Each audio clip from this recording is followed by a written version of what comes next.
Pemirsa, masa kampanye pemilu 2024 berakhir pada Sabtu 10 Februari 2024. Setelah itu selama 3 hari merupakan masa tenang mulai Senin 11 Februari 2024. Di masa tenang ini diharapkan semua masyarakat dapat menjaga kondusivitas. Ini menjadi skala prioritas bagi Denpasar. Keamanan harus tetap dijaga dan saling menghargai hak pilih masing-masing. Selain itu, pada hari pencoblosan datang ke TPS untuk mencoblos. Hal ini ditegaskan Wali Kota Denpasar Iken Jayanegara yang ditemui di sela-sela kegiatan di Pasar Badung Sabtu 10 Februari.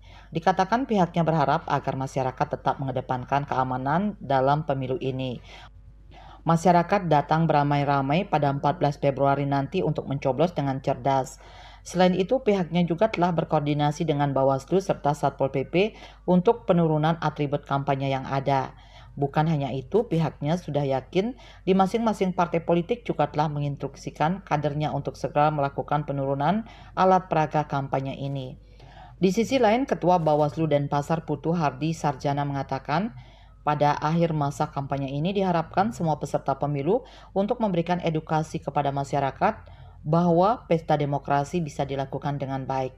Bawaslu juga mengimbau agar di masa tenang ini tidak lagi melakukan kegiatan kampanye.